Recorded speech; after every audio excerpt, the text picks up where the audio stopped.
ప్రభునందు ప్రియమైన దేవుని వర్లారా, పరలోకమందున్న పరమ తండ్రి దేవుడు మనకిచ్చిన గొప్ప సమయాన్ని బట్టి మరొక విషయాన్ని మీకు షేర్ చేయాలని, ఇది ప్రత్యేకంగా క్రీస్తు ద్వారా అప్పగింపబడిన పరిచర్య ధర్మమును కొనసాగిస్తున్న దేవుని సేవకుల గురించి మాత్రమే, అలాగే క్రైస్తవులకు కూడా ఈ యొక్క విషయాలు వర్తిస్తాయని ముందుగానే నేను మీకు ప్రకటన చేయడం జరుగుతుంది. ప్రభునందు ప్రియమైన దేవుని పిల్లలకు, నా తోటి జత పని వారికి నా యొక్క మనసారా హృదయపూర్వక వందనాలు. ప్రభునందు ప్రియమైన దేవుని వారలారా, తిమోతి గారికి రాసిన మొదటి పత్రికను ఒక్కసారి మనం ఆలోచిస్తే, తిమోతి గారికి పౌలు రాసిన మొదటి పత్రిక 3వ అధ్యాయము వచనం జాగ్రత్తగా మనం ఆలోచిస్తే ప్రియులారా, 14-15 వచనాలు మనం ఆలోచిద్దాం. తిమోతికి రాసిన మొదటి పత్రిక 3వ అధ్యాయము 14-15 నేను చెబుతాను. జాగ్రత్తగా మీరు ఆలకించవలసిందిగా నా యొక్క మనవి.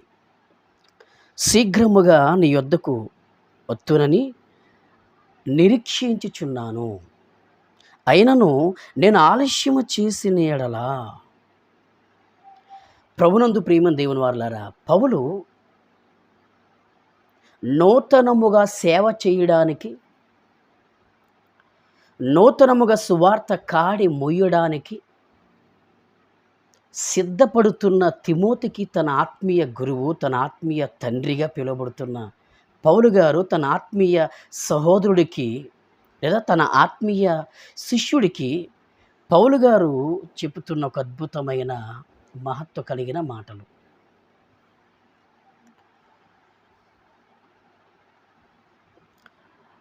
తిమోతి, నిన్ను చూడాలని, నీ యొద్దకు రావాలని నేను నిరీక్షించుచున్నాను.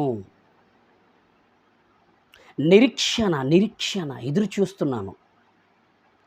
నీ దగ్గరకు రావాలని, నిన్ను చూడాలని, నీతో మాట్లాడాలని, నీతో కొంతకాలం గడపాలని, నీవు నీ పరిచర్య ధర్మాన్ని ఎలా పాటించాలో, నీ పరిచర్య ధర్మాన్ని ఎలా చెయ్యాలో కొన్ని సూక్తులను నీకు చెప్పాలని ఎంతో ఎదురు చూస్తున్నాను. అయినా ఎదురుకు వస్తాను, కాకపోతే కొద్దిగా ఆలస్యం అవుతుంది అని పౌలు తన మనస్సులోని ఆలోచనను తిమోతి గారికి ఒక పత్రిక రాస్తూ చెప్తున్నాడు. ప్రభునందు ప్రియమైన దేవుని సేవకులారా, ఈ విషయాలు ఎంతోమంది సేవకులకు మంచి అనుభవం. ఏది ఏమైనప్పటికీ ప్రభునందు ప్రియమైన దేవుని వారలారా, ఎంత అనుభవం అయినప్పటికీ నా ద్వారా ఏదో ఒక విషయాన్ని, మీ ద్వారా నాకు ఏదో ఒక విషయాన్ని, ఒక క్రొత్త శైలిలో, క్రొత్త కోణములు, ఒక క్రొత్త విషయాన్ని సేవకులు గూర్చిన ఒక మంచి భరోసాతో కూడుకున్న మాటలు దొరుకుతాయని ఎంతో మన ఆశతో ఎదురు చూడాలని, వినాలని మీ యొక్క చిన్న సేవకుడిగా నా యొక్క ఎంతో మనవి చేస్తూ ఉన్నాను. ప్రభునందు ప్రియమైన దేవుని సేవకులకు మరొకసారి నా యొక్క విన్నపం ఏంటండి అంటే, పౌలు నేను వస్తాను తిమోతి, నీ దగ్గర రావాలని ఎంతో నేను నిరీక్షించున్నాను అని పౌలు తిమోతికి ఒక పత్రిక రాస్తూ, లేఖ రాస్తూ చెప్తున్నాడు. నేను మరలా చెబుతాను, జాగ్రత్తగా వినవలసిందిగా మనవి. శీఘ్రముగా నీ యొద్దకు వత్తునని నిరీక్షించున్నాను, అయినను నేను ఆలస్యము చేసిన ఎడల. ఒకవేళ నీ దగ్గర రావాలి అని అనుకుంటున్నాను, ఒకవేళ ఆలస్యమైతే నీకొక పాఠాన్ని నేర్పిస్తున్నాను. పౌలు గారు తిమోతికి నేర్పుతున్న ఒక పాఠం, మామూలు పాఠం కాదు. ప్రభునందు ప్రియమైన దేవుని వారలారా, ఆత్మీయ పాఠం. వ్యక్తిత్వం గురించిన పాఠం, ప్రవర్తనను గూర్చిన పాఠం,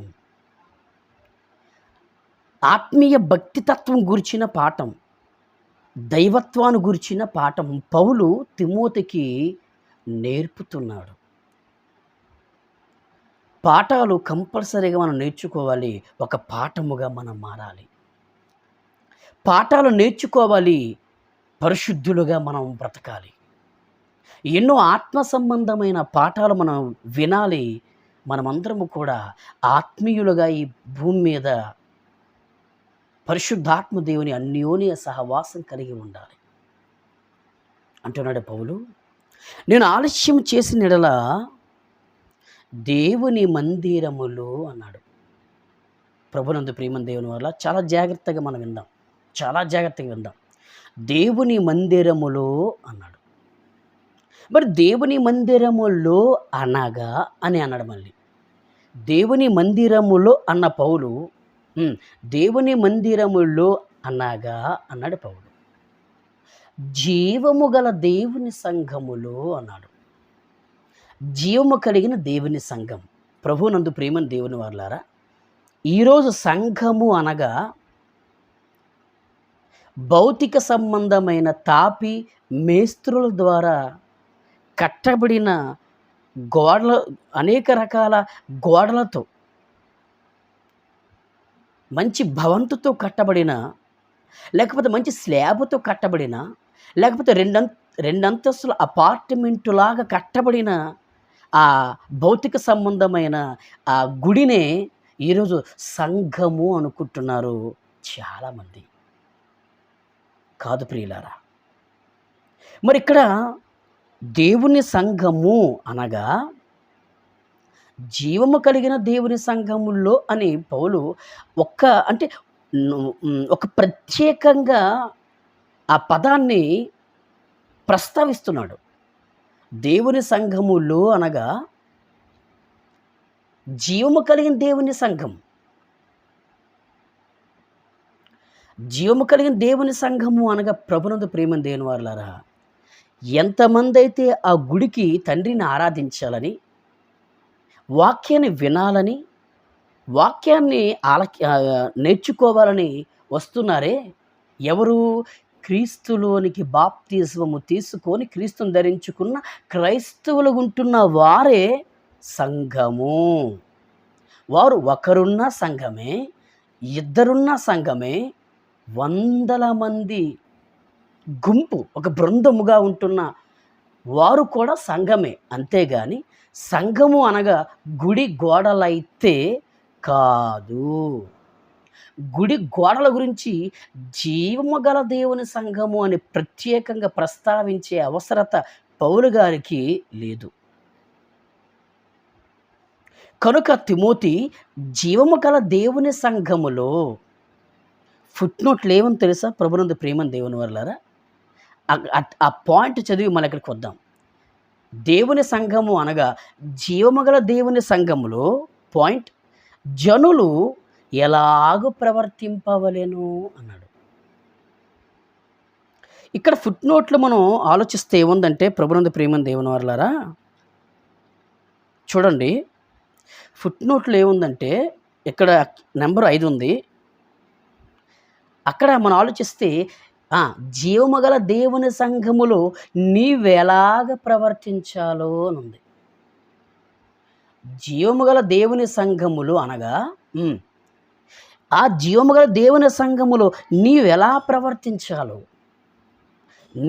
ప్రవర్తించాలో అది నీకు తెలియవలెనని ఈ సంగతులు నీకు రాయుచున్నాను అన్నాడు పౌలు.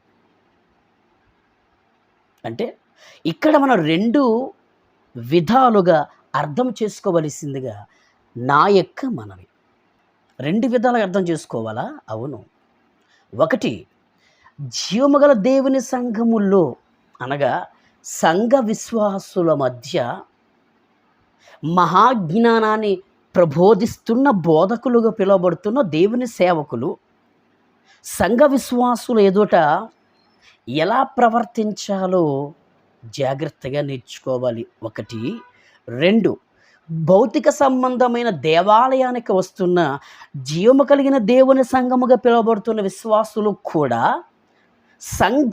సంఘానికి వచ్చినప్పుడు, వాక్యం వింటున్నప్పుడు వారు కూడా ఎలా ప్రవర్తించాలో నేర్చుకోవాలి అనేది ఒక్క విషయానికి 2 అర్థాలు పౌలు గారు తిమోతికి చెప్తున్నాడు. ఓన్లీ దేవుని సేవకులకు మాత్రమే అని అనుకోకుండా, జీవము కలిగిన దేవుని సంఘముగా పిలువబడుతున్న క్రైస్తవ విశ్వాసులు కూడా సంఘానికి వచ్చినప్పుడు ఎలా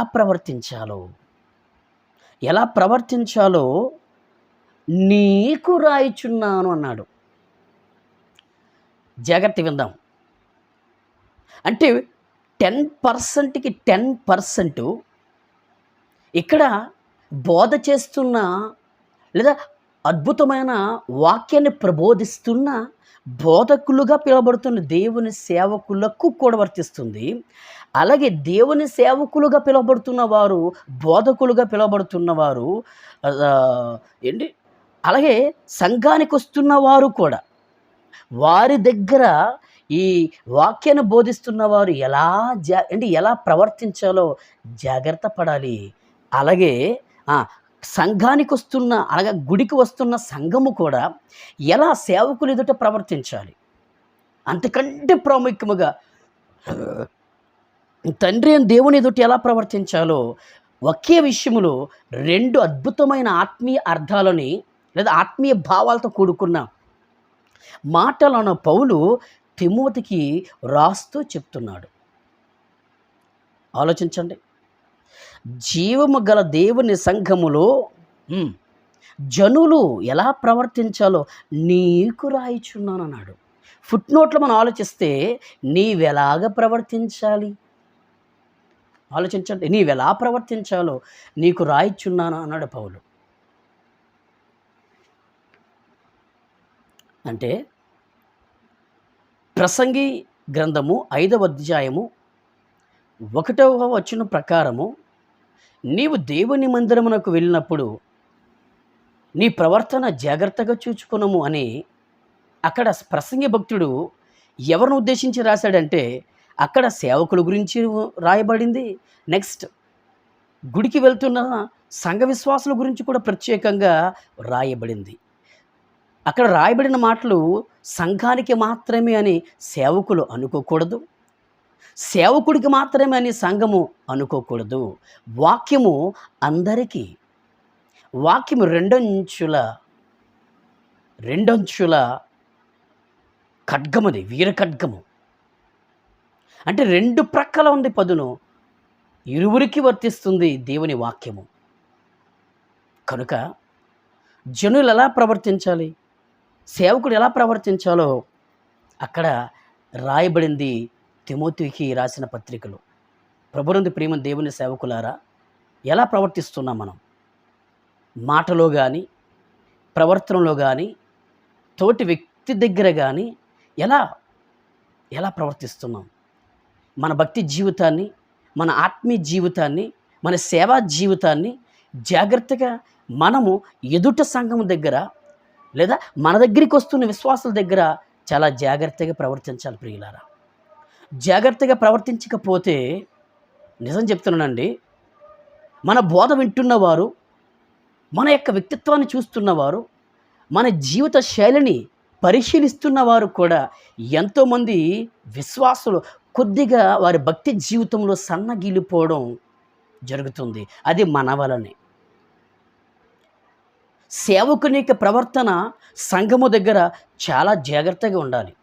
చూపులోన, మాటలోన, ఉనికిలోన, ఉద్దేశాల్లోన, ప్రవర్తనలోన, బోధలోన, ఆత్మీయతలోన, మాటలోన, అన్ని విషయాలలో సంఘము దగ్గర సేవకుడు చాలా కేర్ఫుల్గా ఉండవలసిందిగా ప్రభు పేరట దేవుని పౌలుగా ఉంటున్న నేను తిమోతిని నీకు